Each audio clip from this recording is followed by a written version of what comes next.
अस्सलाम वालेकुम बच्चों, आज जो है हम अपनी अल्नर नर्व स्टार्ट कर रहे हैं विदाउट वेस्टिंग एनी टाइम। देखें, जो अल्नर नर्व होती है वो हमारे जो medial cord of brachial plexus है उसकी डायरेक्ट ब्रांच है। ठीक है, इसके रूट वैल्यूज़ में आते हैं C7, C8 और T1।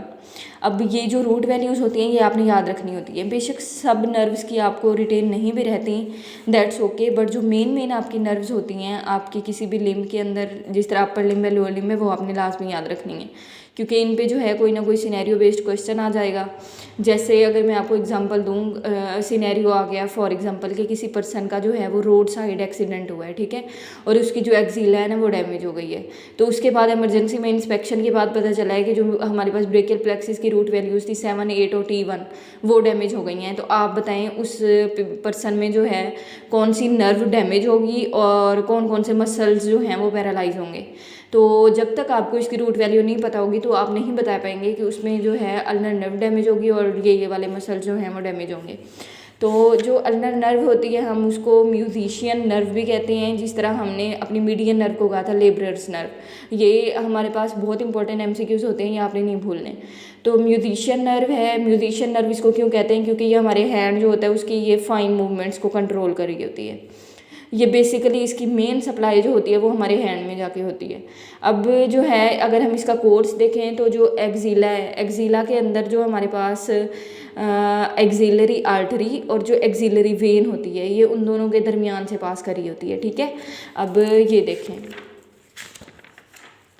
देखें ये है हमारे पास एक्सिलरी आर्टरी और इधर होती है हमारे पास एक्सिलरी वेन। जो अल्नर नर्व होती है हमारे पास वो इन दोनों के दरमियान से पास करी होती है। ठीक है, और उसके बाद अगर हम देखें आर्म के अंदर आ गई, ठीक है, एक्सिला से होती हुई ये आर्म के अंदर आ गई। आर्म के अंदर जो है ये मीडियली डाउनवर्ड ये रन करेगी और उसके बाद जो है ना इधर आके ये पेयर्स करेगी हमारे पास मीडियल इंटरमस्कुलर सेप्टम को। आप इसको कुछ भी लिख लें, आपकी मर्जी के आप लिख लेंगे अबव द एल्बो जॉइंट, ठीक है, at the lower part of the arm, यहाँ भी आप लिख सकते हैं। उसके बाद जो है आप ये भी लिख सकते हैं कि क्यूबिटल फोसा से ऊपर ऊपर, ठीक है, तो जैसे मर्जी आप लिख लें। वहाँ पे आके ये पेयर्स करेगी हमारे पास मीडियल इंटरमस्कुलर सेप्टम को और जो है ना ये मीडियल एपिकंडाइल के पीछे चली जाएगी। ये बहुत इंपॉर्टेंट MCQ है, बार बार आपका रिपीट होगा कि कौन सी नर्व है जो कि मीडियल एपिकंडाइल के पीछे से पास करती है। और यहाँ से बहुत ज़्यादा क्लिनिकल्स भी बन जाते हैं कि जो है एक बंदा गिरा है और उसका जो है ना एल्बो जॉइंट पे उसको इंजरी हुई है और उसका जो मीडियल एपिकंडाइल है ना वो डैमेज हो गया है। तो बताएं उसमें क्या क्या होगा। तो मीडियल एपिकंडाइल के पीछे से हमें पता है अल्नर नर्व पास करिए तो उस बंदे में जो है अल्नर नर्व डैमेज हो जाएगी।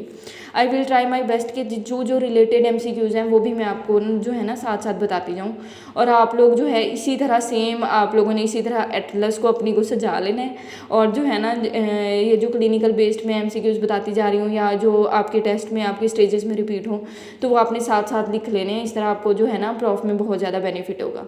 अब देखें यहाँ पे जो है मीडियल एपिकंडाइल के पीछे से ये पास करती हुई फिर ये आ जाएगी आगे in front of the forearm और कहाँ कैसे आएगी, in between the two heads of the flexor carpi नैरिस।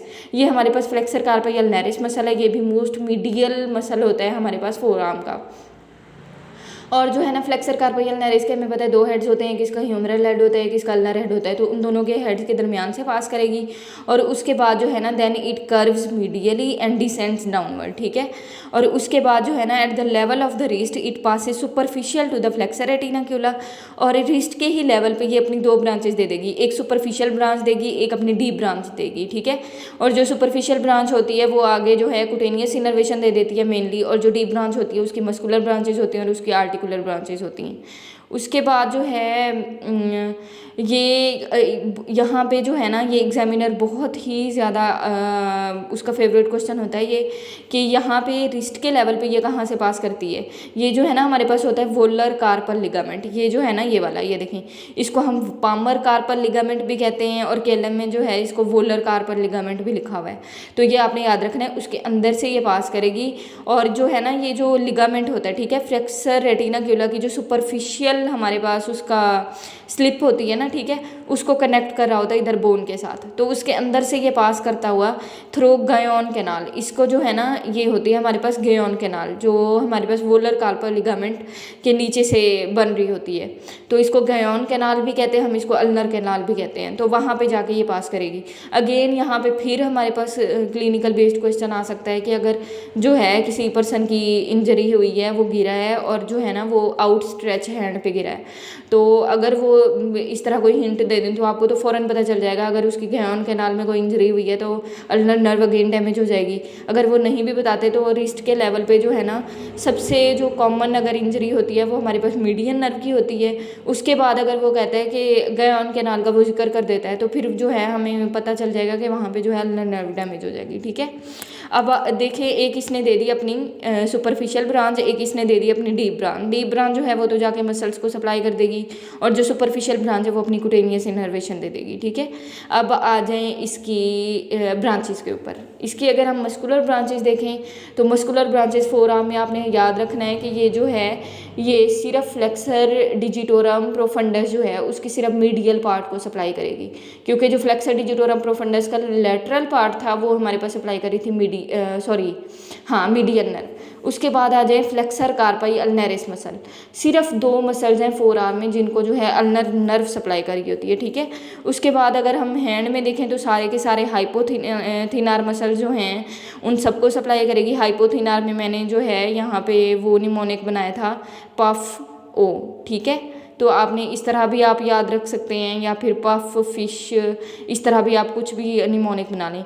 अब जो है ना ये इधर आके ये अपने सारे हाइपोथिनार मसल्स को इसने सप्लाई कर दिया। अगर हम थिनार मसल्स में देखें तो देखें ये एडक्टर पॉलिसिस मसल को सप्लाई करी है।